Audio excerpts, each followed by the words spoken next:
Welcome back, everyone, to another edition of the Prove Me Wrong podcast. Once again, I'm your host, Pete Lieb. I'm glad you're along with me for the ride tonight.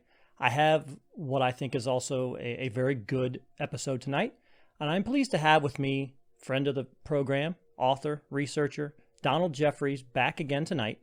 We're going to discuss how the current social hierarchy enables bullies to succeed in school, workplaces, and overall society, despite the current messaging regarding zero tolerance policies at school and inclusive, diverse environment mandates at work.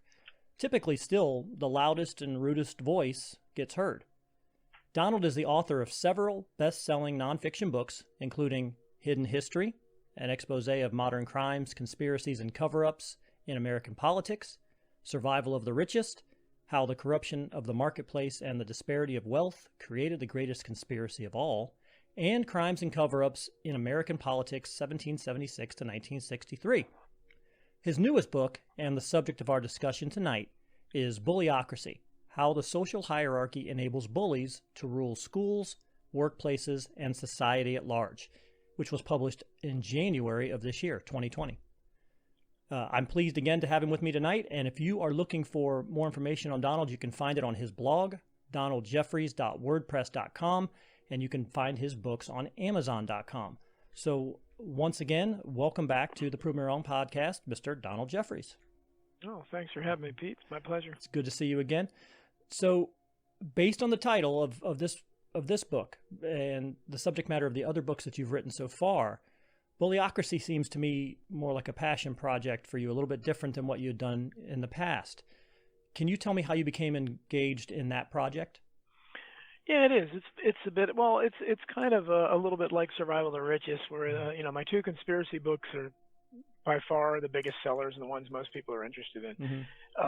This is a passion with me, and I don't really even know why. I was never bullied, but I was a really fat kid. I was an obese kid, and that was back then. There weren't as many, so you stood out. But I never was really. But I recognized that I could be bullied, and fortunately, I was always very sharp-witted, and I could, verbally put people down if I thought there was a threat. So I managed to stave that off. But I recognized the threat was there. Being a fat kid like that and walking through a bunch of skinny kids, it's kind of like, you're looking in the jungle, you're looking for predators because you're a target. And so I think that made me keenly aware of other kids that might have, some kind of thing different about them, mm-hmm. that could make them a target. And then when I was about 12 or so, 11 or 12, my niece was born with Down syndrome. And that had a huge impact on me. As far as I can figure, that's the main reason, I think, why I feel so strongly about this, because she went on to be in the Special Olympics many times, and I volunteered for the Special Olympics and saw people like that, and I saw how my niece was treated, mm-hmm. and how cavalierly, people throw the word retard around, and it still drives me crazy when they do that, because I saw how many times, a grown-ups, respectable grown-ups, called her that when she was a little kid, and this was decades ago. But so it had an impact on me, and then I just started researching it, and it was actually worse than I thought. The bullying in school, and it all comes from the same mindset, and that is that it's a lack of empathy, and it's a desire to pick on the weak. Again, the analogy of the jungle, where right. the prey is there, and you're looking who's the weakest prey. Who's the easiest to get. And fortunately, most people don't have that complete lack of empathy. And so they don't, want to run up to somebody and say, ha, ha, ha, you're missing a leg, or something like that. But there are some that will. And this book tries to document how the fact that school systems, especially, of course, I write about workplaces as well, and society at large too, but as far as the schools, this is where it begins, mm-hmm. and it begins within these facilities. And I differentiate, and I've been reminded this many times, I differentiate whatever bullying still happens on the playground, which, the problem is nowadays, and I'm sure it's really been this since my kids were young in the 90s and the 2000s, where they were little, where even at that point, everything was real structured. There wasn't a whole lot of let's go down to the vacant lot Right. and play like you might have 70 years ago or something. So in those situations, you can't expect to police that. That's going to happen. You're going to have fights, and kids are going to be mean, and that's different than what I'm talking about. What I'm talking about is the bullying that happens under the noses of teachers and principals and security cameras and now police officers that are in all schools. Somehow it still happens, and somehow kids still get abused so badly that they kill themselves. And I talked to several parents whose kids killed themselves, and the stories are heart-wrenching because in each case, the parents tell you the same thing. We went to the teacher. We went to the principal. Sometimes we went to the superintendent. Mm-hmm. Sometimes we went to the police. Sometimes we went to the local press. Over and over and over and over again. And the schools know the names of the bully or bullies that are torturing their child, and nothing gets done about it.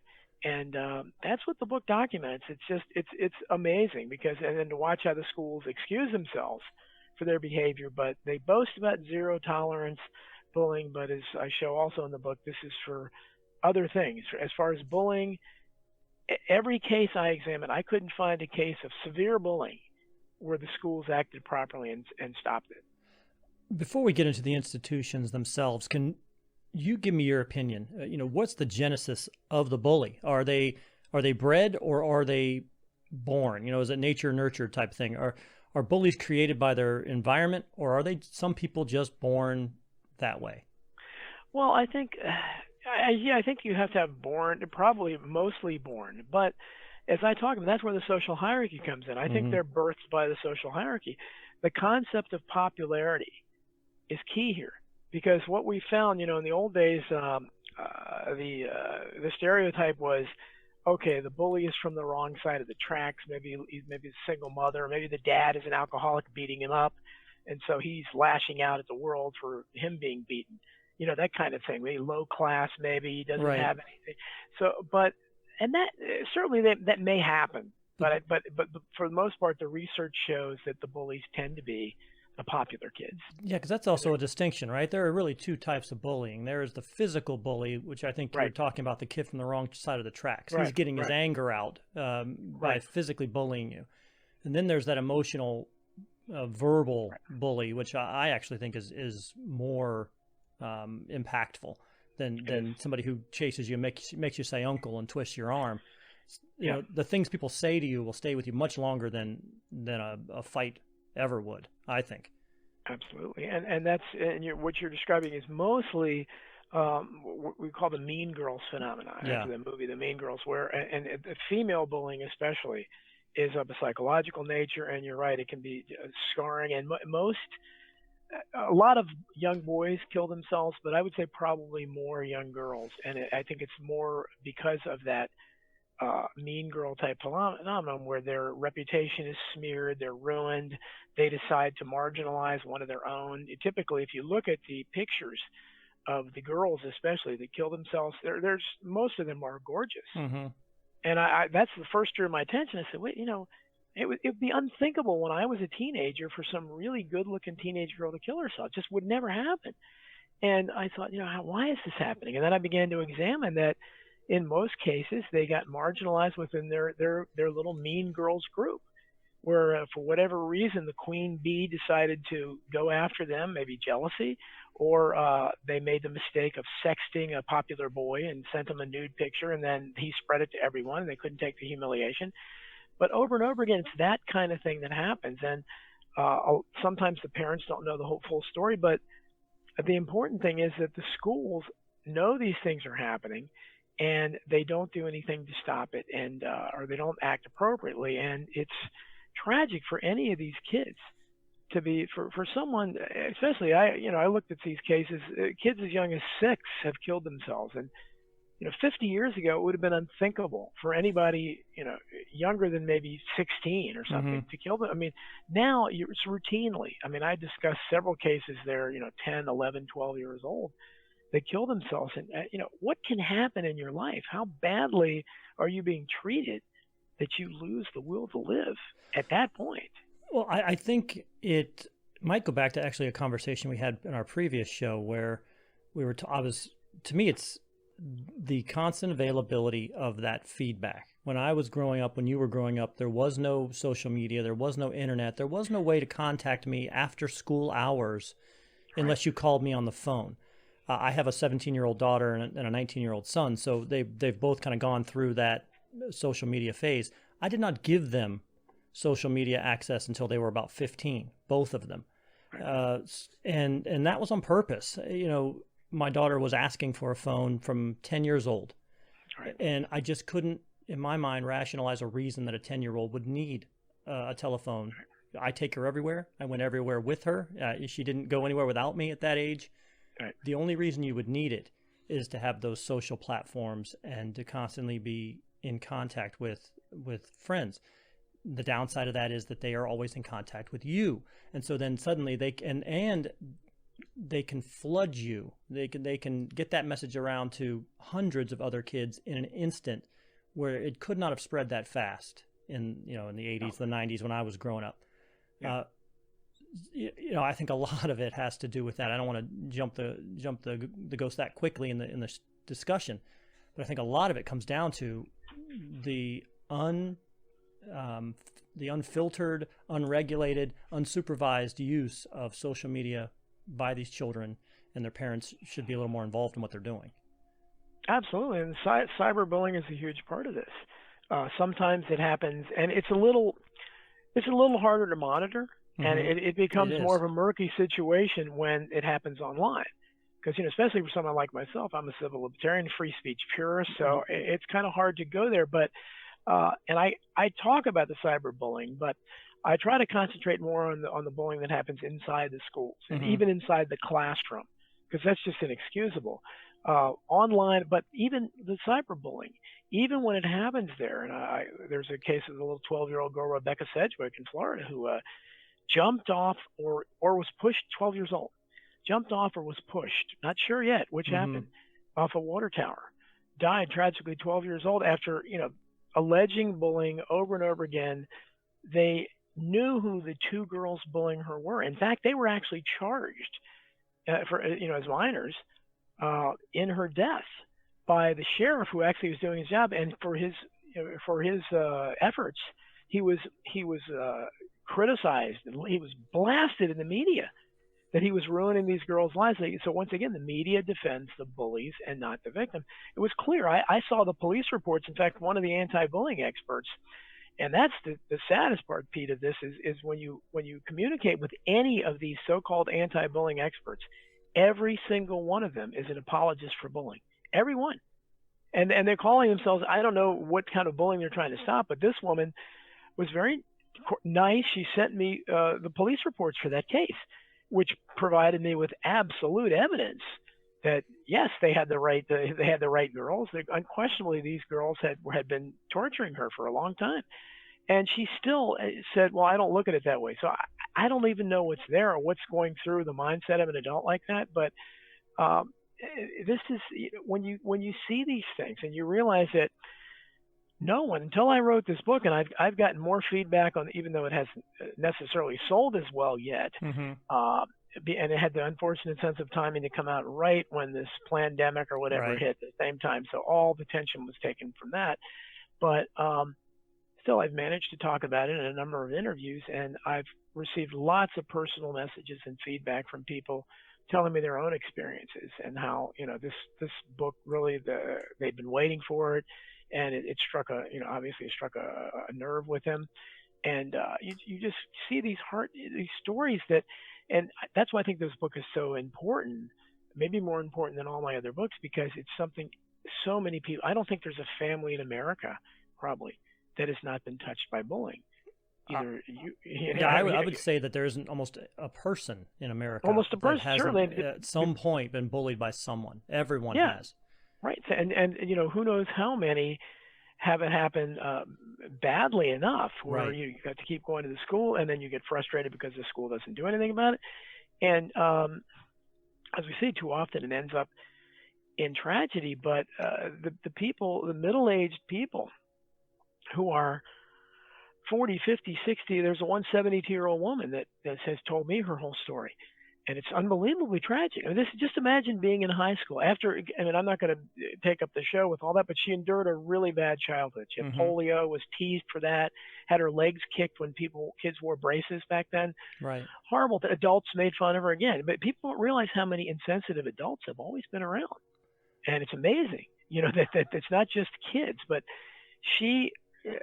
her high school career ended when she was told she was getting an award ceremony. And kids that get bullied all the time obviously never win anything. Right. They're the ultimate losers in the high school hierarchy. That's the idea of it. You can't have winners without losers. So she was all excited. Her mother and grandmother were invited to the award ceremony in the auditorium, and the principal of the school calls her up on the stage and gives her an award for least likely to succeed. So she's absolutely humiliated. And now, because the principal's doing it, everybody's emboldened to laugh at her. Imagine the humiliation she felt. She still, and of course, she, you know, is very thankful for the book because she's waited for somebody. And I talked about her. I wrote an article about it. It was published by Lou Rockwell. I didn't use her name because she wanted to stay anonymous. But that's just one example. But in Bullyocracy, in the book, I recount just going to these forums and finding these online accounts of people who are these are middle-aged adults who are still waking up screaming. Sometimes from what they endured. These are people who are so scarred by it that they live lives they can't live with anybody. They can't form relationships. Many are divergents. They can't form friendships. They can't trust anybody. They're and in the workplaces they tend to be made fun of there as well because they had that, you know, kind of that look on their face and a target on their back. And they don't know how to react any other way. They couldn't stand up for themselves as kids, and the adults around them. And that's the important thing is that's what we should be. It should be part of their job for teachers or principals, certainly superintendents, to stand up for the kids who can't or for whatever reason are being victimized. But we don't see that, and so you end up with tragic stories. Middle-aged people who have lived, unfulfilled lives, empty lives, and all the records show that, you know, the bullied people who are bullied like that live, they make less money, they have more health problems, obviously more mental health problems, they have shorter life expectancies. I mean, everything. Whereas the bullies themselves, longer life expectancies, they make more money. I mean, so it pays to bully if you're looking at it like that. Well, just to go back to the school. My experience of it was, I don't know that I ever had what I would consider a bully experience from a student. My bully experiences, and I think a lot of people's, came from the teachers themselves. You were talking about the teachers need to be the first line of defense for the underprivileged or for those people that are at risk. Most of the time, they spend most of their time telling you to abandon your dreams, telling you that you're not going to make your goals. Tracked into coursework classes. You know, you're tracked into the English, the remedial classes, and you can never get out of those. You can never prove yourself that you've improved or gotten better. That's where it needs to start. The indoctrination into their political beliefs, those type of things that are going on now. My daughter does online learning right now because of COVID, and a lot of these places are trying to persuade parents not to listen into their classes. Yeah. Why would they do that? Why do you have to? What are you trying to hide? I should be able to sit in your class on any given day and listen to it. You should have no fear of what you're teaching that would make it so that I shouldn't be there. But that's not the way it is. I mean, when I was a kid, they were very fast and loose with, you're not going to go anywhere. You're not going to do anything. You want to be a rocket scientist? Forget it. You're not smart enough. You want to be this? Forget it. You're not good looking enough. It was constant. To a point where when I came back maybe the next year after I graduated, and I saw a history teacher there. And the first word out of his mouth was, "Mr. Lieb, I thought you would be dead by now." Like, well, what makes you think that? I literally just, what makes you think that? And he didn't, he thought he was being funny. So I think you have to start there and, and systematically change those organizations in the way that they view themselves and the way that they are then instructing the children. Oh, absolutely. And I describe in the book many, many instances of teachers themselves being the bullies. And Mm-hmm. until we had cell phones, or before that, little tape recorders, other kids had told their parents, Mrs. So and so doesn't like me, Right. or so and so say, and the parent usually most parents defend the teachers. I listen to the teacher. Just shut up and listen to what she says. You obey. You be a good kid. Most parents are like that. So they don't listen to their kids. And of course, most of us would find it hard to believe that a teacher would do that.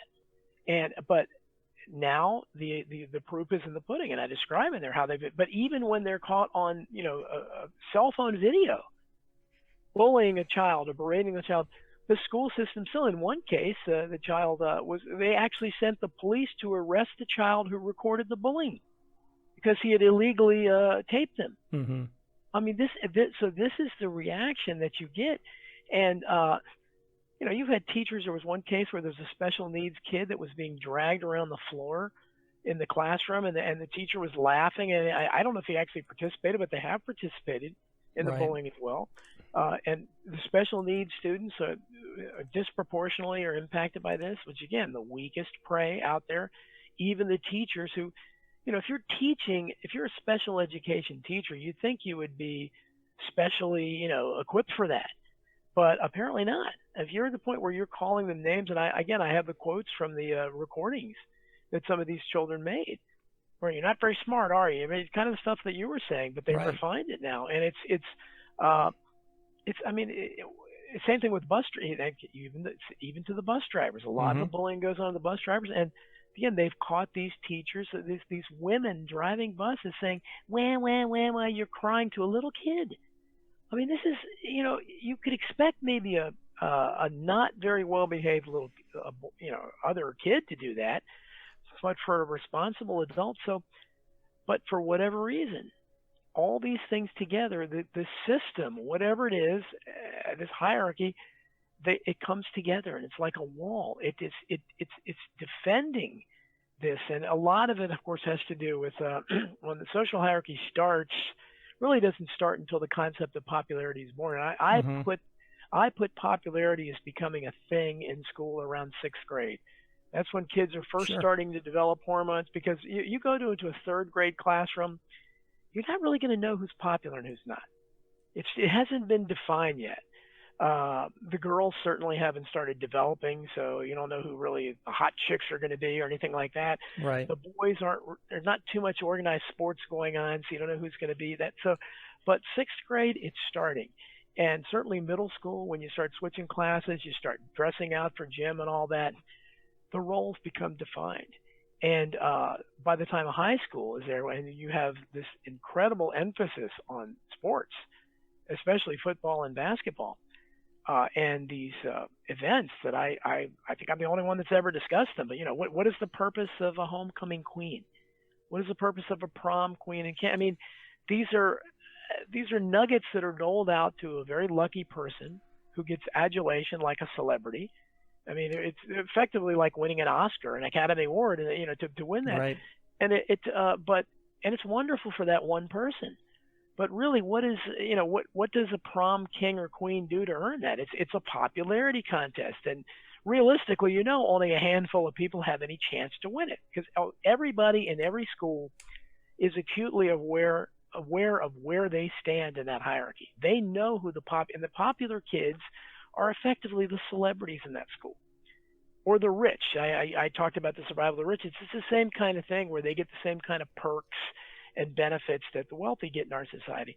And everybody knows who, you can't have, and that's why I talk about the concept of popularity so much, because it can't exist without unpopular kids. You have to have something to contrast it to. Right. So you need the trench coat mafia types on the other end. Everybody knows who they are now. And so the rest of the people are like I was in high school, that are just kind of spectators, that are there, that really don't want to be there. That the school is boring 99% of the time. It's very tedious. You have to go there. They're very seldom teaching you anything interesting or that you're interested in, but you have to be there, and so you tolerate it. But you're watching this show, and to the people that are popular, it must be just like going to one big Hollywood party for teenagers, because they get the adulation and the popularity. They know any kind of awards like that come up, they're the only ones that can win them. You hold pep rallies. What do you hold pep rallies for? Not for the debate team. It's always for the football and basketball teams, and the rest of the students are forced to go there and cheer them on.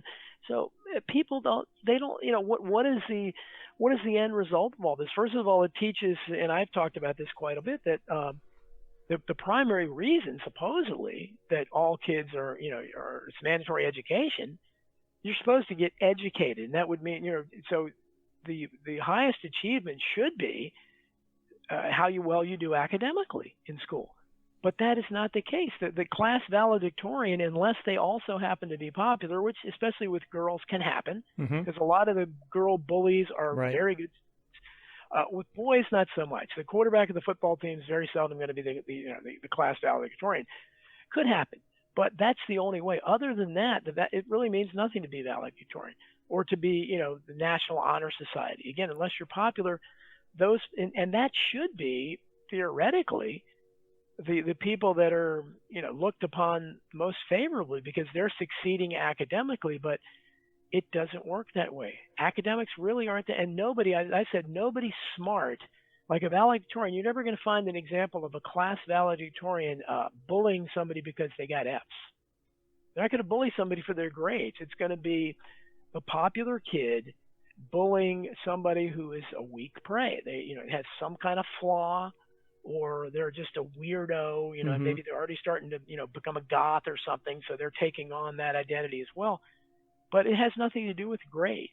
And that's why, I think that most people just don't look at it this way. And they're looking at it like, in fact, the most misguided thing in the world is you look at all these experts, and I quote some of them in the book, that talk about having football players, help out to stop bullying. It's like, this is that's where the biggest breeding ground is.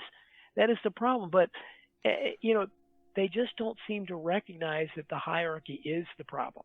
Well, I think also, I don't know what you think, but maybe to me the whole that everything you just described there within a school, the football player being the top, the pep rallies for the football players, for the macho, for the male.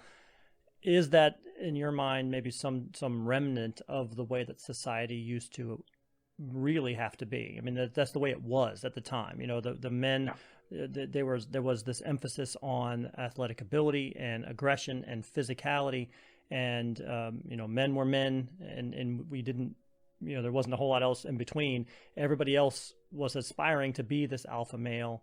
Everything that you did up until that time kind of put that ideal into your mind, so that as you went off out of school into the real world, you've been indoctrinated into what your role is, the way you're supposed to be.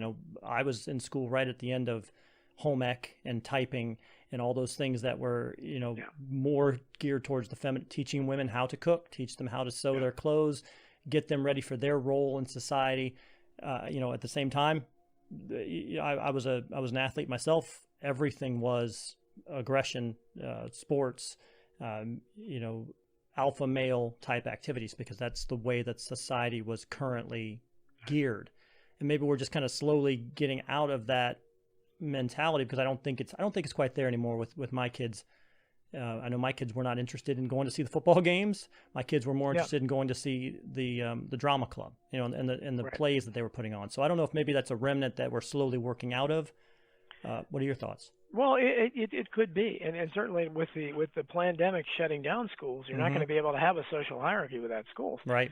But I can't. I talk in the book about how I think that this entire phenomenon of bullying was primarily born. Again, you had bullying forever, I'm sure. Right. Yeah. But it usually took place again in private situations when kids were out playing by themselves, and then there were bully personalities. But in the schools, it wasn't tolerated. And again, I don't think organized sports had the importance. Certainly not 80 years ago or 90 years ago or something. Sure, yeah. But it wasn't really until the 1950s, and I quote an expert on that talks about how the concept of teenagers was born in the 1950s. Before that, a lot of teenagers had to work. They did not have this special period where you weren't quite adults, but you weren't kids anymore. And that's when you saw the media. The culture started to say, this is a fantastic demographic. We can market to them. So you had Earth versus the Teenagers. I Was a Teenage Werewolf. All these movies that came out in the 50s, hot rod movies, motorcycle movies, all the outer space type movies that involved teenagers. Teenagers always be the ones that saw the flying saucer, and the adults wouldn't believe them. So they were the ones that went to see these movies, Rebel Without a Cause, all these movies. And certainly the music, rock and roll, was marketed directly to teenagers when it first came out. So because I think that created, and I believe that life imitates art. So when you have a movie like, how much teenage angst was caused, first of all, by Catcher in the Rye, which really kind of precipitated this. J.D. Salinger's novel about teenage angst that really is, there's no rationale behind it. There's no reason why Holden Caulfield feels the way he does. He's angry about something, and then you have Marlon Brando in The Wild One, who, they say, Johnny, what are you angry at? And he says, what do you got? And that's it. And that's what we started seeing. Rebel Without a Cause is the title was perfect, because they were rebelling against nothing really. They were rebelling against their parents for no reason. Their parents most of the time treated them well and didn't understand. And I believe that this caused certainly a generation afterwards, where you started seeing, I would like to know, and you have kids, I have kids, the phenomenon that causes especially little girls to go from, wanting to hug daddy a million times a day to suddenly the eye rolling and you can't stand to be around them. And it kicks in about the time, maybe 12, something like that, 13 years old. I would like to be able to examine historically if that happened 100 years ago. I just don't think it did. And I don't know how much the media portraying characters like that. And is this so kids think this is what they're supposed to do at that point. Parents expect it and say, and I think that a lot of this alienation, especially, we saw it in the 60s, especially the generation gap, and the teenagers versus you don't understand me and all this stuff. And there's all of that there, and I think it contributes to that. So, but at that point, high schools, I mean, when I was in high school, it wasn't as bad. I didn't really see bullying that much, but there was undeniably, everybody knew who was popular. And it was centered around the athletic team. Not everybody that played sports was popular. You have a lot of guys on the football team, and some of them never play, So, but everybody knew who the kids were that were popular. And of course, as I've been reminded, once I was interviewed by a woman once who said, well, I was the prom queen. I said, well, okay, that's wonderful. But I'm saying that I'm not saying that makes you a bad person. Right. Not every person that played sports, it doesn't take many. It only takes a couple. And, everybody else is kind of, but it's how many have the gumption to stop it? It's like anything else. If you see them doing it, how many people will come out of the crowd and say, hey, that's stupid. Don't do that. That's wrong, because then you're risking your spot in the hierarchy.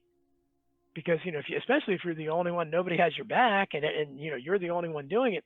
Well, he's not in our crowd anymore. So I think that's the way it works. But however that hierarchy is set up, the adults there shouldn't be enabling it, but they do. And I point in there, and I point out in the book over and over again how I talk about. I have a teacher that talked about how unbelievably shallow a lot of the teachers were. How they knew who they all know who the popular students are, and they fawn over them as well. And one thing, Pete, that I've noticed that the phenomenon in recent years, and of course you and I guess would have been fascinated by it if it had happened back then, but of these really sometimes incredibly attractive teachers, seducing and wanting to have sex with their students. That was a fantasy to every young boy that we could never imagine it would be true. Right. But now it happens an incredible amount of time. But every time I could examine it at the high school level, I don't, when it's elementary school, I really have no idea what's going on there. That's something I can't even, fathom. But the ones that are having sex with high school students, in every case where there's, and you can glean the information, and I detail it in the book, it was some kind of an athlete. that was doing it. So I think this is again a part of the hierarchy that even these teachers, they still have that in their minds. Okay, they know who the popular boys are, and they lose track, I guess, of where they are. They're in their 20s and out there. Yeah, that's actually honestly where I think that's going. I think some of these young women, they haven't even completely matured mentally yet. I mean, right. You're getting out of college when you have your teaching degree when you're 23 years old, and you're seeing a 17, 18-year-old young man, and he's physically still bigger and stronger than you. You know, he gives you all the indications that he is a grown man, and you still blur that line because you are not yet mentally, you're not fully developed. You know, you're still young yourself. And quite honestly, if I had that, you know, to me, that's a pretty simple thing to fix. Is that if you are brand new coming out of college with a teaching degree, you aren't teaching high school. You aren't teaching high school until you're 10-year tenured. You know what I mean? I mean, seriously, it still wouldn't solve all of those situations. You'll still have the Mary Kay Letourneaus of the world who are 30 and 13, but it would potentially stop quite a bit. I mean, and there was an incident in my kid's high school where the female gym teacher was carrying on with some of the students. Mm-hmm. I really just think that when you give them, and that's their first role, and the lines are still a little grayed there. There's not a whole lot of age difference between the two. They don't have a lot of the maturity and life experience that they're going to have later in life. I think that you should start with, it's a hierarchy. To me, it's an arc. It's a career arc. You know, when you're 23, you start at first grade. You know, and by the time when you're 30, okay, now you can go to ninth grade. You know, and you know, you can go there if you want. But do you have suggestions, or do you have a thought on where and how this hierarchy or this organizational structure within schools can be fixed? I mean, is it a matter of, and I've thought about this myself, and I thought personally, you have a lot of disinterested people who may not have gotten into teaching for the right reasons. When they got in for what they perceived the job could give them, whether it be, you know, summer off, or, you know, if they get tenured, they're pretty damn hard to fire in a lot of cases. You know, so they have that security there. But maybe the teaching itself wasn't the driving factor in their decision. And I've actually made a point previously that if I was in charge, the money that's being paid for professional athletes and movie stars would go to policemen, firemen, and teachers. And then you have the best and the brightest are going for those jobs, and then only the best and brightest get them. And then, you know, in all three of those cases. But I'm just talking out loud now. So I don't know. Do you have any thoughts on what you can do? Yeah, well, I think that first of all, it has to be. We have to look at it the correct way. And again, I think as long as we continue to, the way society looks at it now, they mouth these kind of platitudes. There's zero tolerance and no bullying zone, and anybody who's in those schools recognizes that, in fact, the more stringent the so-called no bullying policy is, the more bullying exists there. Mm-hmm. So they're not practicing, and that happens in the workforce as well. I mean, the police brag about that, and again, bullying is rampant in all those occupations. For sure. But I think that it needs to be started. If you go to, you know, when I went to my kids' schools all the time when they were in elementary school, and I could always tell if there was a bully or like a growing bully in the class. I mean, it was obvious who it was. Yeah, the kid just had that face, right? You could just see it in the kid's face, for sure. You could see the behavior. You know, they can't keep their hands off other kids. And so the teacher needs to keep, you know, one eye on that kid all the time, and it needs to be stopped before it begins. But the problem is a lot of kids who aren't really bullies in elementary school, because those kids may not grow up to be, you know, the kind of bullies that happen in high school. Once that the middle school happens, where kids are kind of they're given independence, where they're told they have to be at a particular class by a certain time before the bell rings. There's all this new nervousness, locker combinations, gym class, dressing out. Your hormones are kicking in, so you've got all different feelings. That's when all this happens, and that's when they need to be aware of it. And the schools, I think, can stop placing so much emphasis on sports and stop. I personally, and I know, any parent, of course, whose kid has won one of these things wants to keep it, but I don't see any reason for arcane things, especially it's, you have the prom queen has her court, the royal court. I mean, it's got an aristocratic feel to it. I don't see any point to that. And I remember when I was in school, and they still have these things like Powerpuff football. Yes. Where the most popular girls play and the most popular boys cheer them on. And or donkey basketball they used to have too, where and would have been, but the average kid doesn't have a chance of playing donkey basketball. It's only the most popular jocks. So I think if you stop that and maybe started stressing things like academics or even some other kind of music, drama, certainly drama. There's no reason why, with the popularity of celebrities in our culture, why for instance, the jocks seem to make fun a lot of the drama kids, and I don't really understand that, because they're going to end up, in many cases, the best ones are going to go on to genuine celebrityhood. So I think it's an emphasis, and certainly the teachers. I mean, I would stop things like I start the book out with.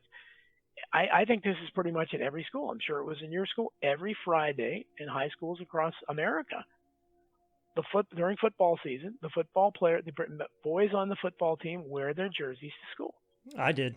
Yeah. Yeah. I mean, I'm saying so. And the girls, the cheerleaders, wear their outfits. Right. So in case you don't know, I mean, for the kids that don't, like, your kids are saying now they're not interested in football, and a lot of people don't go to the football games. So in case you don't know who's on the football team, this delineates that for you. If you don't know who the cheerleaders are, you talk about a really select group. It's not very many cheerleaders. Well, you're going to know, because they're going to be, and if you're a boy, you're going to be sitting there and hoping maybe a flash of her panties show or something. I mean, because they're wearing those little outfits. And so I think I would stop all that, because I don't understand what the purpose of that is, because it does make those kids feel emboldened, and I think it builds their self-esteem up to where which is nice, but it almost always turns into arrogance or conceit, or worse, because they're being told all the time that they're special. Again, the people at the top, and the average kids, a lot of the other kids don't know their names, don't know who they are, but everybody knows who those kids are. I would stop the emphasis on that, and I don't know. I think it would take a while, and there's a documentary called Bully that came out, I don't know, maybe 10 years ago, maybe less than that.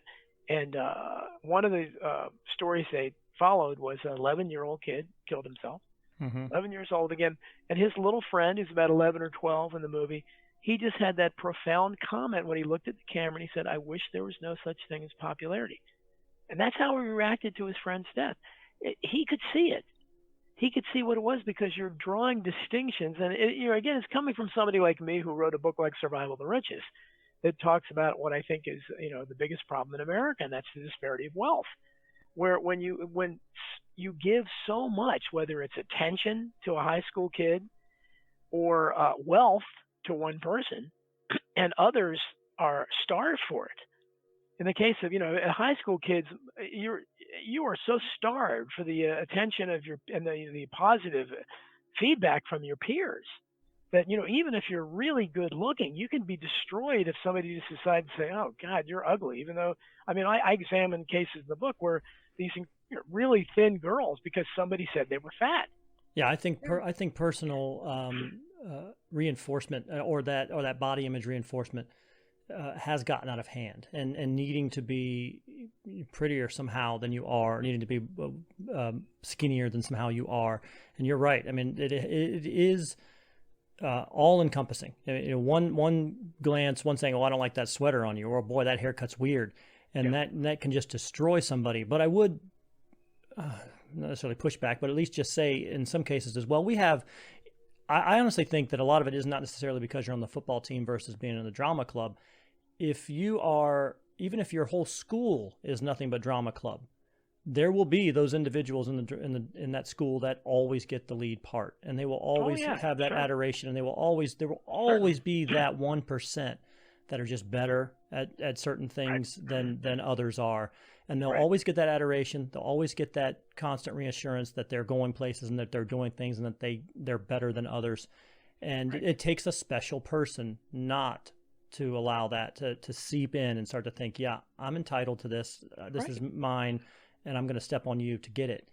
It is, and you're right. And and again, I don't. As somebody who I played sports, I coached sports, I coached youth sports for many years. Been a big sports fan for a while. I'm kind of fed up with it now, but yeah, so sports was my life. I loved sports, but so I'm not.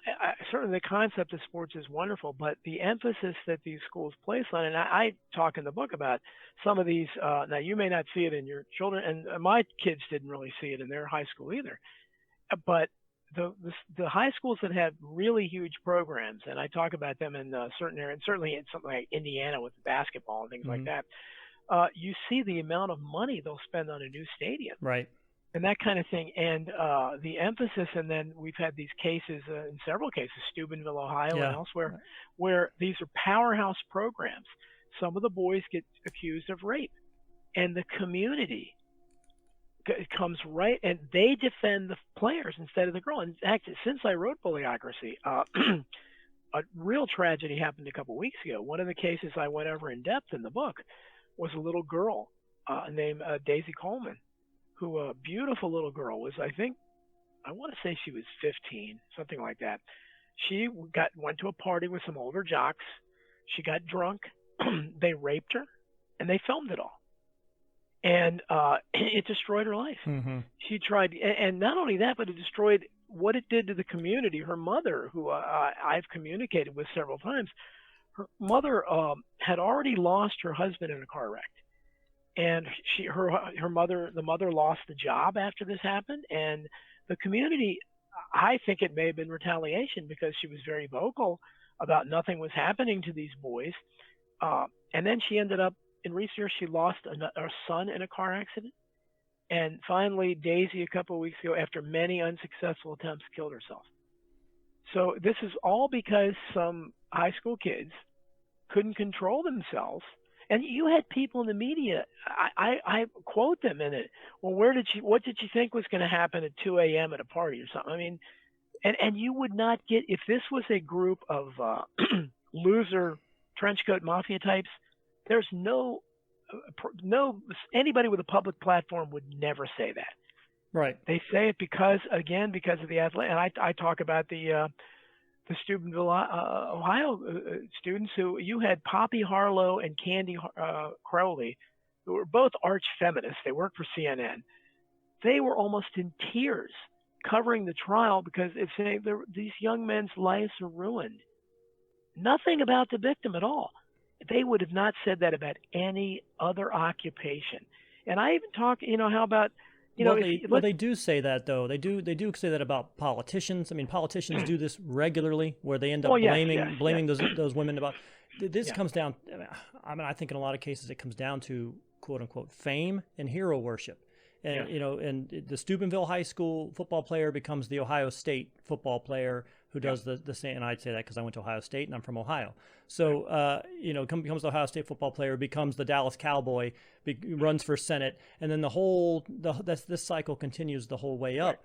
But it seems like every presidential candidate we've had in the last 10 years has been associated with some indiscretion with a female that wasn't believed, or Bill Cosby, or a lot of these individuals who go on and do this for years. Absolutely, and years. But you bring up the point, and I point out in the book, and this is, I think, when you wonder why we can't solve the problem of bullying or solve this, it's because our society is being run by and large. All those people you mentioned, virtually all those politicians in the political world and in the world of celebrities, Hollywood. Yes. And even not so much the business world, although it's there too. Overwhelmingly, these people that are most successful in the public eye were big men and big women on campus in high school. They were popular. And even people you wouldn't suspect. Rosie O'Donnell was her homecoming queen. Woody Allen was a really good baseball and basketball player in high school. I mean, people that you wouldn't suspect. And but I list a bunch of them in the book, and just the number of ex-cheerleaders that become that kind of gravitate naturally to become essentially cheerleaders for the state. They become, on-air reporters and anchor people. And they're perfect for that because they're basically doing the same thing. They're doing, go deep state, the same kind of thing. And it's astonishing the number of these people that have not only a lot of them were professional cheerleaders, like they were NFL cheerleaders, and they so. Or beauty queens that become CNN anchors or beauty, yes, it happens regularly.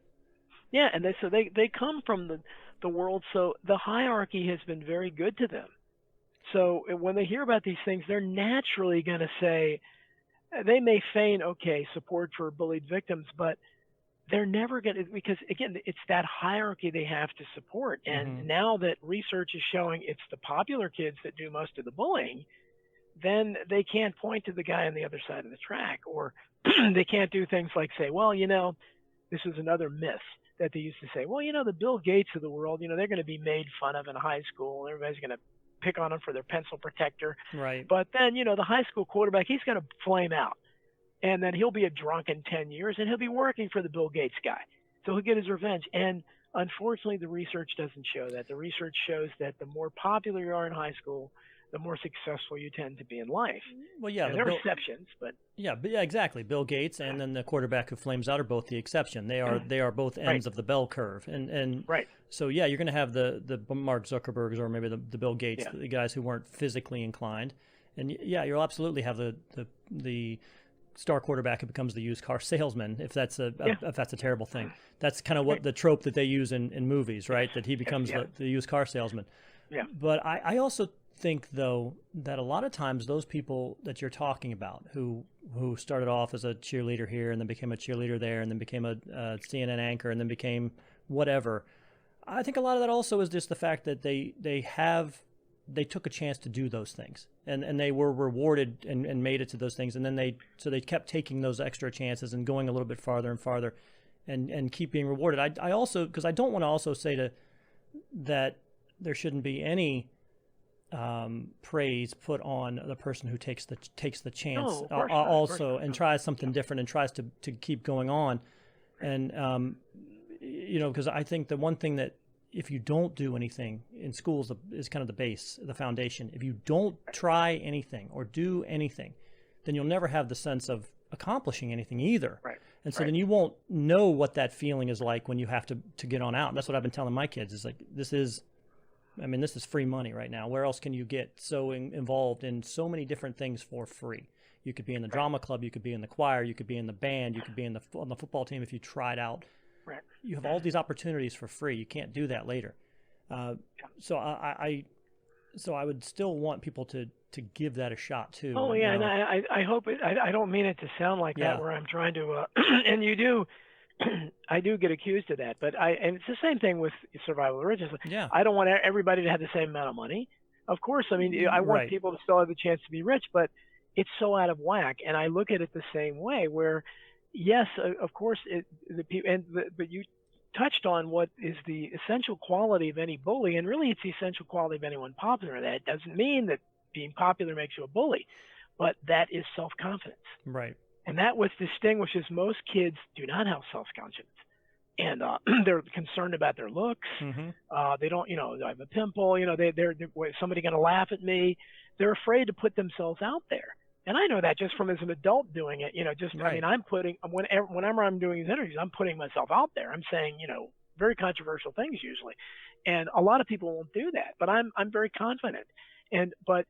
So you want the confident people to be rewarded for that, but you don't want when their confidence turns into bullying. And I think that's the first characteristic of every bully is tremendous self-confidence. Because you have to know that I'm going to win whatever I'm doing here, that the guy's not going to fight back. And again, I think that's how you pick your prey. I can figure out who. It's the same way even with something like men that run a company, that back when sexual harassment was really wildly prevalent, they knew which women probably wouldn't report them. So they picked, they could know, okay, if I can do this and I'm not going to get in trouble. But, I understand that I wouldn't want people to think that I don't want everyone to be exactly equal. You got to have diversity, and Sure. I want there to be. I have a sense of humor. I think that people ought to be able to jokingly, say things about each other, whatever. And I don't expect it to be free. I've talked to a couple teachers since writing the book that reminded me that apparently that you were so rough on teachers. And I said, well, yeah, and they said, well, you don't understand. We're told that we don't want to hear about bullying from the administration because it makes the school look bad. So I don't know how often that happens, but I didn't get that until I wrote the book, and a couple of teachers told me. So I don't know how often that happens, but if so, that's an even bigger indictment on the administration that you don't want to hear about it. So however it happens, because what happens is you go from the schools and then you go to colleges, and it becomes refined. And again, the people that tended to be popular in high school join the big fraternities or the big sororities in school. They live the Greek life, and it's the same. It's kind of turns into hazing. And I describe all the unfortunate, terrible deaths that happen. And again, they try to cover them up because the fraternities and sororities are the lifeblood of these institutions. And you have your frat brothers, and the history and tradition. And then it turns, something like, I believe it's 80% of the CEOs of Fortune 500 companies were in big fraternities. No, absolutely. Yeah. Yeah. So it becomes that. And then, of course, in the workplace, then it becomes more of a, made fun of and practical joking type of stuff.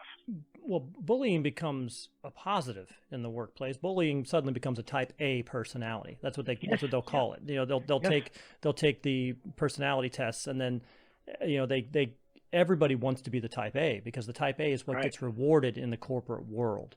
Right. The empaths and the builders, I can't remember what all the four stages of it is, but everybody, even if they aren't in reality, they try to get themselves and they try to propose themselves as type A because those are the squeaky wheel gets the grease in the corporate world always. Women have to be much more aggressive. They have to be much more, much ruder, much more quote unquote direct. When in reality, you're just being rude. Exactly. Now you're no nonsense when before you were rude. So it's, so they put positive spins on it, and then they take those people who are not comfortable being that way, and they give them, failing performance evaluations because you don't, you aren't forceful enough in meetings, or you don't, promote enough information in meetings. And these are the qualities, again, what are we saying to society? By any definition, the qualities that are admired are the qualities that any bully possesses: extreme self-confidence, aggressiveness, confrontational nature, willing to be confrontational, the ability to be charming, to turn on the charm, big smile, the schmooze. I mean, every top salesman has that. To be able to pressure people, and to be able to fool, to be insincere, to hide your real identity to the right people. To be Eddie Haskell-like, to smile, and all, kids can, especially female bullies, are renowned for being able to smile and be charming to the adults, and then go behind the corner and say, and turn on their real selves. So, but what are we saying? The qualities we don't admire, the qualities that I personally admire, kindness, generosity, empathy, flexibility, willingness to, be laid back. These are qualities that no one wants in the workplace. No one gets promoted for that. You're weak. You're a loser. We need somebody tough in there. And I quote all the time Leo DeRocher, the old baseball player, who was a grade A bully. It's appropriate that he's the one that came up with the nice guys finish last statement.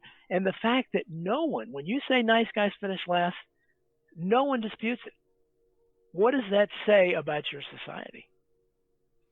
Well, and then we're seeing a momentous amount of bullying right now, just in the world that we're in right now, with the whatever you want to call them. You want to call them peaceful protesters, you want to call them rioters, you want to call them cancel culture, whatever you want to call them. They just had the Republican National Convention at the White House. They just had some speeches there at the White House, and no one can tell me that that group of 300 people screaming at 6 people walking past them and isn't bullying of the highest order, and going online and finding out who you are and doxing your information and trying to get you fired from your job that you've been at for 40 years or what have you, because they don't like your opinions about something. That is the purest form of bullying I can think of. And because they get away with it, because nobody has pushed back on it to this point until very recently, when polling now suggests maybe you should actually address this and condemn it a little bit. But, and it's the old what they're doing essentially is what I talk about in the book quite a bit, is that we're all, I'm sure you taught your kids that, I taught my kids that you don't settle disputes by fighting. Right. It's not the way to do it.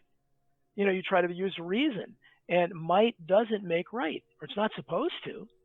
But everything about our society, and certainly you're describing this in your face, especially with the left now, that is just in your face and wanting to get aggressive and get physical over anything. If I can just hit you, in the case the other day, a Trump supporter was shot and killed. Right. And it was celebrated. And again, they blamed him. They blamed the victim. Of course, they blamed, but I mean, they celebrated the death of a human being, and this is monstrous. And so now, you're right. This is bullying, and really going into, it's not just Trump's personality or Biden's personality.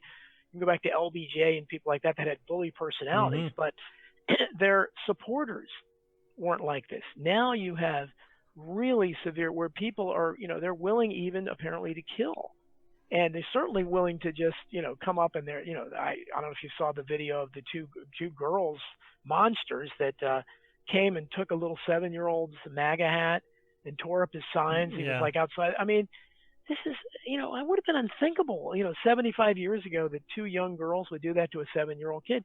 But that's where we are. This woke culture is a might makes right culture. They think if they can, come up and something like a knockout game where they can run, you talk about bullying, right? You're running and finding an elderly person and sucker punching them. It's like, what?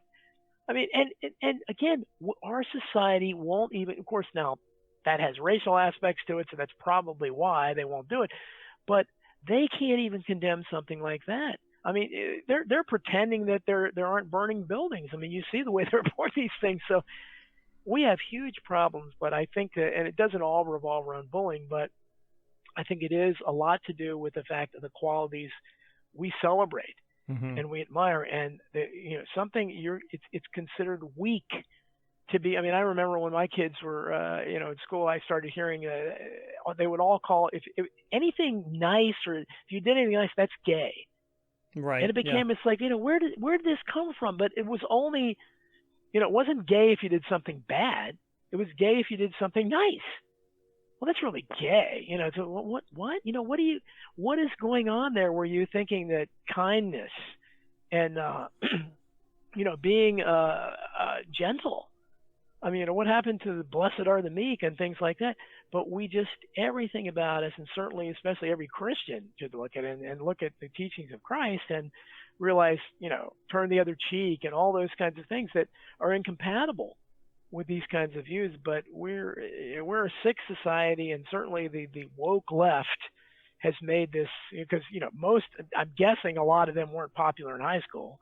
And, probably, I don't know, but so I don't know where that comes from, but, I mean, what they're doing is just beyond belief. But it's a way of saying, I'm going to get physical. And if I can somehow get you to run away or back down, then I'm right. And you can't have to me, that's the antithesis of a civilized society. Because the whole civilized society is that we're not going to have just the guy that, otherwise we'd have the biggest people running us, the biggest, strongest people would just rule over us because they could beat us all up. Well, I think we need to shake off the societal apathy. I think people are just so apathetic, and they're not willing to stand up really for anything, almost at this point. And so if a small group of people decide, okay, we're going to push and push and push and bully you, the vast majority of people who don't feel that way just don't get involved. They're like, well, I don't, to me, it's very similar to the mob who stands around and watches a person assault another person. There was a there was a famous case of a woman, it was a fender bender, and the man came out of his car and he was literally beating this woman up And there was a crowd of about 50 people standing around watching. She Yeah. actually jumped off of a bridge to get away from him. And Yeah. not one of those people stepped up and tried to help. And I think that is a small version of what's a larger problem in our country right now. I think that the overwhelming majority of the population doesn't condone what's happening there, but nobody has that gumption to say, I'm going to be the first one to step up and say this is not. It's the little boy pointing out the emperor has no clothes right. on. And, it took a little kid doing that, and that's where we are in so many levels. But I think that it's of the same family. Is that we're looking at violence as long, in that case it's politicized, but then violence is celebrated if it's done by someone you agree with. And of course, those same people would condemn it if it was, done by somebody with a MAGA hat or something. So it depends on your political, but the whole idea should be, I think, the philosophy should be that, we need, and I would love to see that taught in school, along with civics, which stopped being taught. Or they weren't even teaching civics when I was in high school. That should be taught again, and they should teach, especially in the younger grades. If they're not getting it at home, you should be taught might doesn't make right. Right makes might.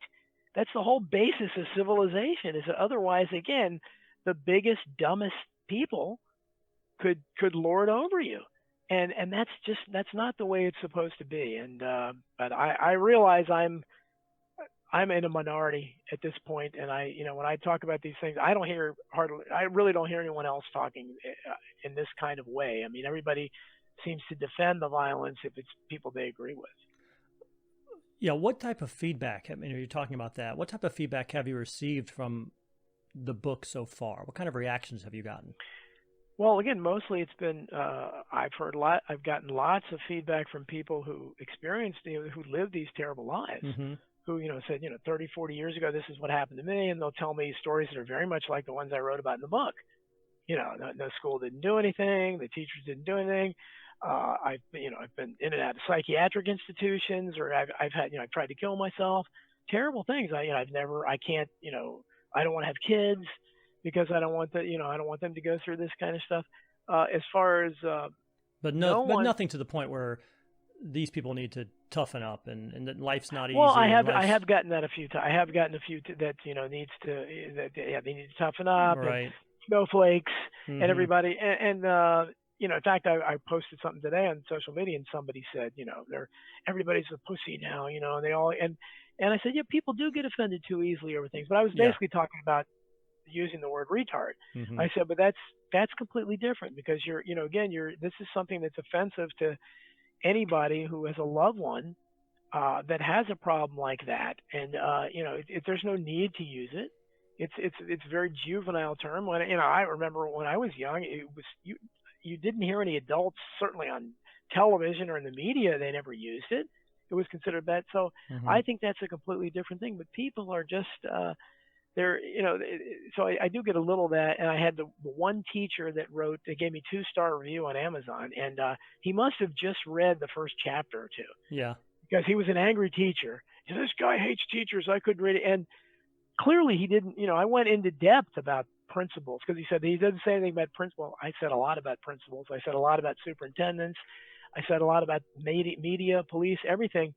So he, I think, just flew off the handle when he read that, and he didn't give the book a chance, because I did talk about some of the things he was talking about. But other than that, most people have given it good reviews. I have not been able to get like all my writing because it's controversial and it goes against the grain. I thought a book like this and Survival of the Richest, I thought they had a chance for C-SPAN to be interested in it, but despite my efforts, my publicist's efforts, I can't get them interested. And again, it's the establishment media they want the narrative to go one way, and this is it's not maybe as monumental a subject as some of my conspiracy books, but it's an important subject, and it goes against what the official narrative is. The official narrative doesn't blame the social hierarchy. The official narrative ignores the fact that some of this awful bullying happens literally inside the classrooms.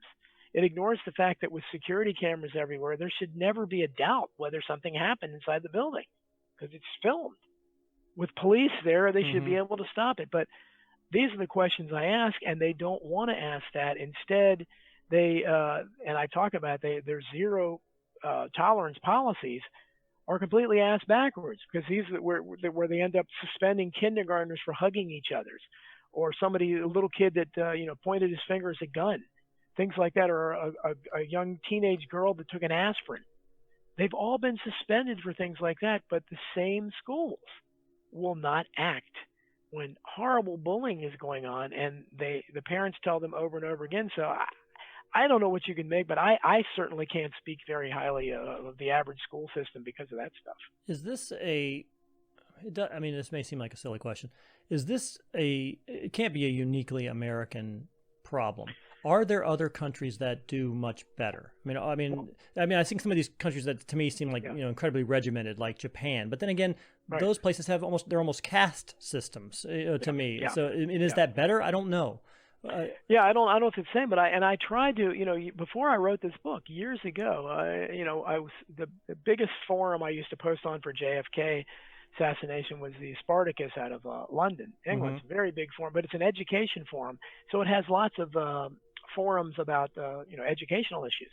So I went on and somebody started a thread about bullying, and so I asked a question there about because these are people from all over the world, educators from all over the world came to this forum, and I said, I'd like to know, do you have a hierarchy in your schools? Like in our schools, there is a popular crowd, and the concept of popularity revolves around sports like football and basketball and cheerleading for girls, prom kings and queens and all the homecoming queens. Do you have it? And only one, I think she was in Australia, only one educator answered me. It's very frustrating because everybody ignored it. Right. And I don't know, and she didn't really give me a great answer either. But it's clearly Australia wasn't like here, and I don't think the rest of the world is like America, because I also talked about how Frank Zappa, who was one of the few public figures to ever really talk about the caste system, he hated jocks and popular, you would figure he would, but he talked about it in his music and everything. He was an irreverent guy, obviously, but when he was making his one of his albums that I guess talked a lot about high school, he had to send a glossary when it was being sold in England with terms that the British weren't familiar with. And one of those terms was cheerleader. So this was probably this late 60s, 70s, something like that. So at least at that point, if they didn't have cheerleaders, obviously, and of course in Great Britain, the sport would be their football, soccer. Right. But I don't get the idea. I talked to a couple English people who answered me, and the sense I got was that there are popular kids there, but it tends to revolve more around looks exclusively, and maybe wealth, how you dress. It doesn't seem to be as much involved with sports. And I know China, for instance, and again, it's not better because we don't want a society like China, but China definitely does it. They don't even, their school systems, they don't have organized sports. So it's all based around academics. But they essentially take the athletes away. If they identify children who have athletic ability, they're gone. Exactly. Exactly. Much like the old Soviet Union used to. Yeah, they essentially abduct those children, and they do nothing but athletics. Yeah. Right. So they recognize that early on, but so I don't think you'd have anywhere near the kind of hierarchy there, but you do have in what was it in? But let me ask you this: is that at least in primary school, in up to high school, is that an option? Is it an option to say, oh, okay, and I know I'm a libertarian too, so I'm all about you make your choices, you live with the choices you make. Right. Would it potentially be better to have those groups of kids, for lack of a better word, segregated based on those hierarchies? The athletes are gone from China; they're off doing athletic things. That leaves the other group with them. Or you have a hierarchy from the wealthier, they're gone. They're going to these, so they're like-minded. I don't know what that would do in real society. Once they're let out and they're asked to mingle again, and they have no real frame of reference to dealing with different people. That may just cause a bigger issue. I don't know. Yeah, well, I think certainly there. I guess you can make an argument for something like that. I would prefer to see. I think American education is just the system has been awful. Mm-hmm. If I was in school, I would like to see more focus on individualized education plans where somebody like, for instance, like myself, when I was in school, I was already writing. I mean, I was writing my first novel when I was a teenager. I never had an English teacher recognize that. I mean, never commented on. I mean, I would get good grades in English, but no one recognized that I had any kind of special talent. And I would like to have something like, so for people like me, when I was in school, I could have gone to a literature history, because I was also interested in history, centric curriculum. That's what interested me. So I didn't like math. I didn't like science. I didn't like geography.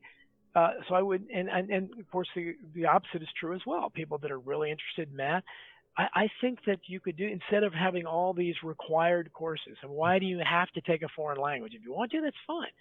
But I don't think, I think everything basically should be elective once you get to that level. And certainly in elementary school, there should be a focus on, the 3 R's, reading, and there just isn't.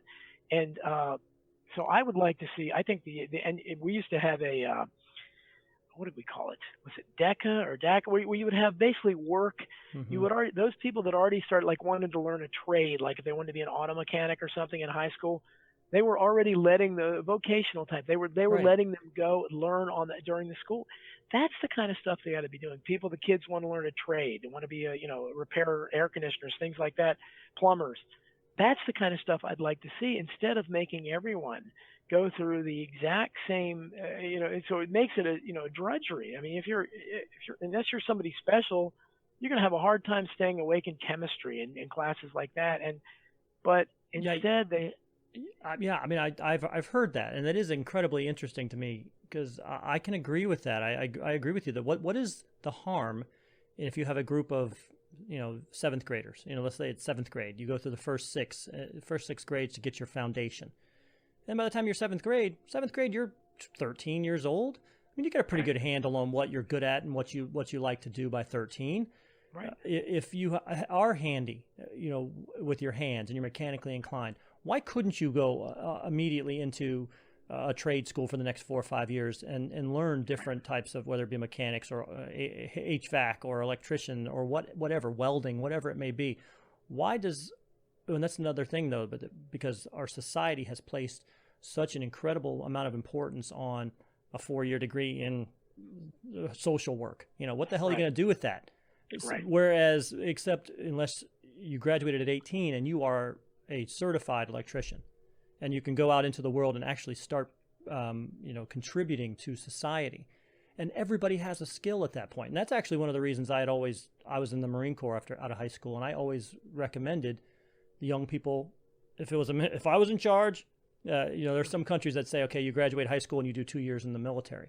Right. And it does, and to me, everybody can go in the military. It doesn't matter if you have a physical impairment. There is something we can find for you to do in the military. You don't have to be a fighter. You can be doing something else, but you still get the benefits of it. And then you typically come out 2 years later, you're trained in something. You have some kind of job skill. Right. I like that idea a lot. I mean, I know it goes against, because everybody thinks you have to go through the high school, you have to go to college, you have to get a 4-year degree, or you are lesser of a person. Well, and you have the awful the standardized testing now, which is so much emphasis on that, and it's just, I don't understand it. It's stupid, and it's to get the schools' ratings up and so forth. And but if the idea is to turn out good citizens and not obedient servants of the state, which I think that's what they're doing. I think that's more what we're doing. That's more what they're doing. But you bring back something like civics and teach just how to become a responsible citizen. What you do and don't do, but they don't do that. I mean, that doesn't jibe with transgender story hour in the library. It just it doesn't. They're not. You can't. Those two things can't go together. And the school systems, beyond bullying, and certainly I'm a critic of the school systems outside of bullying, but I was able, I guess, to kind of let my feelings about them out because of the way they've responded or haven't responded to bullying. But I think that they have failed miserably. I don't know what the answer is, whether it's school vouchers or anything like that, or you just maybe certainly massive homeschooling has already helped. But people forget that homeschoolers, one of the first homeschoolers was murdered. I talked about him in Hidden History. He was shot when he went out to get his mail. And that's how unpopular it was back in the 80s. I think it was the 80s, maybe the 70s when he started. But and now, of course, it's become all the rage. But the fact that parents can do a better job teaching at home, or their kids can do better than these curricula, it tells you all you need to know about how bad those curriculums are. And I think that, but I understand again, and you can see what's happening now that school's not reopening. Mm-hmm. The teachers they're one of the last few powerful unions left. There aren't many unions left outside of government. Of course, they're government as well.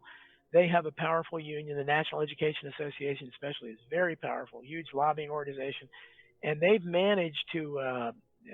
Teachers have great public relations image. Oh, a teacher, thank a teacher if you can read. And in reality, I'm sorry, I'm not that enamored of the profession. But, I didn't think my teachers, very few of them were even memorable.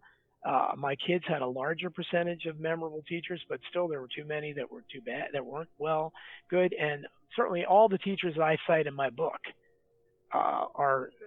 should not be teaching anywhere ever again. And in many cases, you could argue they should have been prosecuted for their inaction that sometimes led to the deaths of students. So I'm not very high on the educational system, and it's hard to have an educated public when you have that kind of system that's not educating them. Well, my last question, because we're right up against the time here. My last question for you is: Donald Jeffries has a platform now. He's been put in a position of power. He can make some determinations. He can make some decisions. I don't know if you've thought about it, but what would be maybe the first step that you would take? I think we've kind of determined that we feel that this bullying mentality starts in primary schools, starts young. What would be kind of the first step you would take to crack the bullyocracy? Well, I think first of all, you have to try to weed out the bullies that are in charge. And I described there's a superintendent in one case. I don't know if you saw, it was a viral video where the middle-aged man went to the school board meeting and called out this guy, the superintendent, saying, "You were the guy that stuck my head in the toilet," or whatever. And you should have heard this. You should see this guy giggle like a little schoolgirl. He looked like a fool. He was the super. So when you have, who knows how many others are like that. So you have to try to figure out who's in a position of authority like that, because it's never going to change with people like that in charge. And I think you have to, however they're hiring teachers now, you have to have a different way. I think you do have to have some kind of merit system where because apparently right now that you can't judge them on merit. In many cases where you have things like affirmative action, you have test scores that are, they don't want to test them. So I think you need to have at least educated teachers. And I would, I'd love to see bullyocracy. I mean, people have told me that this should be part of the curriculum in schools. And I'd love to see things like that where people could learn, because once you see those stories, and when these are, and I've talked to some of the parents, when you realize what can happen because of this bullyocracy, then I think it hits home to people. It's like, wow, maybe, at least some young minds might say, yeah, God, I'd feel awful, because you have to think at least some of them feel guilt about it. Maybe some of them don't, but you'd think, gosh, I can't, this is, I can't live with myself to know that because I did this 25 years later, I'm still going to be thinking about, because I did this to this person, they killed themselves or their life was a failure. I think that, and I would, at least I would have, I would have speakers that would come and talk to them about the worst cases to make them understand. I mean, they do things like that with drunk driving. They try to scare kids straight, or with prison. They used to do that. Yeah. So why not do it there? But I think the schools have to have, and they have to stop working with these anti-bullying organizations that aren't anti-bullying. That, literally, I mean, I've quoted the experts. These experts that run these organizations say, well, we can't, if we punish the bullies, we're just as bad as them. It's like, what? So how are you going to stop bullying if you don't punish bullying? I mean, and that's their thesis, is that, well, it's more no, it's not more complex. If you're out on if you're in a playground and one kid is beating on another kid who clearly doesn't want to fight, it's pretty obvious who the bully is. Right. And who isn't. So it doesn't take a rocket scientist to figure that out. You don't punish both of them, because the one kid obviously was attacked. He wasn't. But even something like that, they're invariably called fights instead of attacks, is what they are. And so it's a complex issue. It couldn't be started. And of course, I would also minimize the emphasis. I would make the budgets I would cut the budgets of all the sports departments in these schools. Because why should the science club or the chess club, why shouldn't they get a piece of the action just because they don't bring in revenue? Mm-hmm. And I would do something like that to try to curb the emphasis, and I would hope you could get people in charge who would inform their teachers, look, you treat everybody the same. Of course, if somebody does something great, it's okay to pat the quarterback on the head, great game, that's fine, but you don't treat somebody so differently than someone else. You don't, make jokes about them in class as you describe teachers. And Mm-hmm. I remember that when I was in school, Yeah. where the teachers would joke about certain kids. And, you that should never happen. So. And I was actually one of the football players, basketball players, I was one of the athletes, and that still came from teachers. Yeah. Yeah. Well, it's a complex subject. So something Sure. like that, it wouldn't be easy to do, obviously, but I think that, and I would love to have, movies like the documentary Bully that came out, and certainly my book, Bulliocracy. If these things were spread, but again, you can see how I can't get any play. I can't get Mm-hmm. on C-SPAN with it. I mean, this book should be perfect for one of those fluffy CBS morning shows or something like that. Sure. It's not really controversial, I don't think, to be advocating for victims of bullying, but I think they don't want to go there because it goes against the narrative. So Okay. No easy answers there, unfortunately. So I could come up with a lot more solutions politically than I could for this. Well, yeah, no doubt. Thanks, Donald, once again for joining the show. I appreciate it. It was a great conversation. As always, time kind of gets away from us. We get to rolling and boy, time just goes by. Yeah. Once again, anybody out there who's listening right now, if you're interested in purchasing the book, you can find it on Amazon.com. Is that the best place to buy it, Don, or is there someplace else? Wherever they can get the best deal. It's sold Okay. everywhere. There are advantages to being on there because of the ratings and the reviews and so forth. But I always tell people to get the best deal they can. It's sold everywhere. You can find it in lots of places. Get the best deal you can. Okay. Well, once again, thanks, Donald. I appreciate it. And we'll talk to you again soon. Sounds good. Thanks for having me. Appreciate it. Thank you. Have a good evening. Okay. Take care. Once again, that was Don Jeffries. I think we talked about something that is a discussion that doesn't have quick and easy answers. I think that the system and the organization and the hierarchy that allows bullies right now is deep and ingrained, and it's not something you're going to be able to overcome quickly. You do have to cut the head off the snake, though. I mean, if you're going to start, to me, you're going to have to start at the foundation, which would be those early administrators, those early teachers. And again, I think it also comes back to the incentive that we provide to be a teacher. What is your incentive to be a teacher? Why are you really being a teacher? Are you being a teacher because you want to have 3 months off in the middle of the year?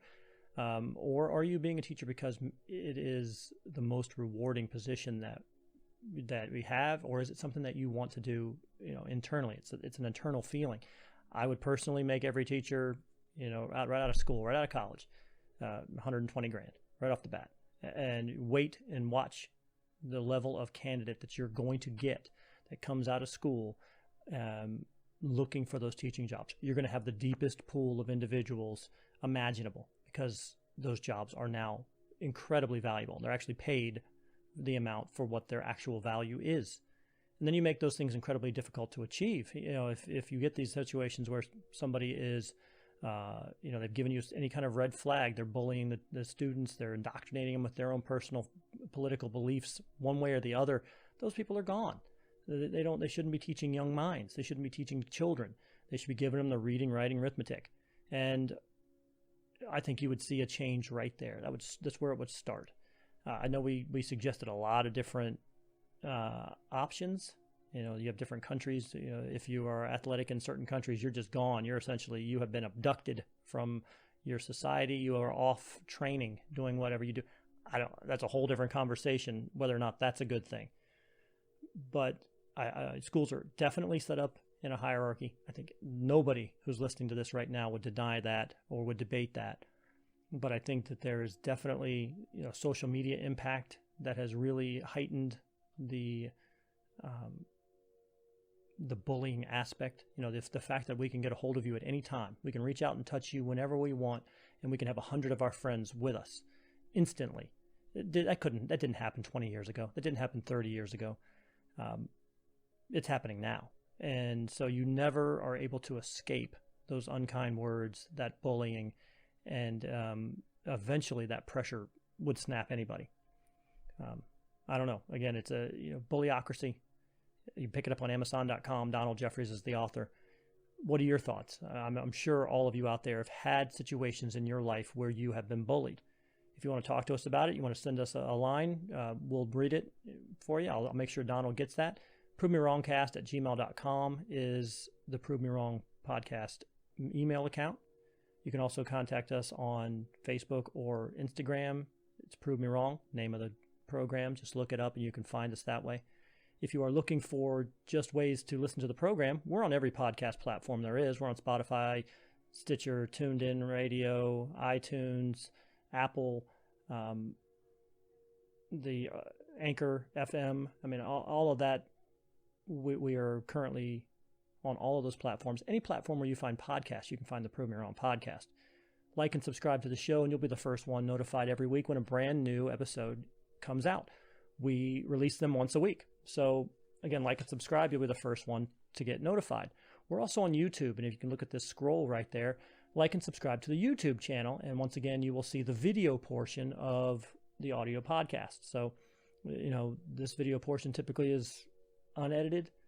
The podcast may have a little bit of editing just for time, so you'll get a little bit more extra content by going on the YouTube channel, and you'll get to see myself and my guests live on television. Before we go then tonight, our sponsor tonight is the Prove Me Wrong podcast is brought to you by ZendoZones citronella burners from J.T. Eaton. They're shaped like fearless bug repellent tiki gods. There you go, right there. There's one of them right here. So go ahead and let Surf and Stan, Hawaiian Howie, and Luau Lily bring the islands to your backyard with ZendoZones citronella burners. ZendoZones uses natural 3% citronella candles and incense cones like I just showed you there. They're perfect for patios, decks, backyards, campsites, poolside, and more. You can enjoy the outdoors again. They're available on Amazon.com and at some select Ace Hardware retailers. So go ahead and collect them all today. So once again, for my guest, Donald Jeffries, we were talking about bullyocracy, kind of how schools, workplace, and society at large, how it's set up to allow bullies to succeed. And what can we do about it? So it was a good conversation. Once again, I'm Pete Lieb. This is the Prove Me Wrong podcast, and we will talk to you again soon.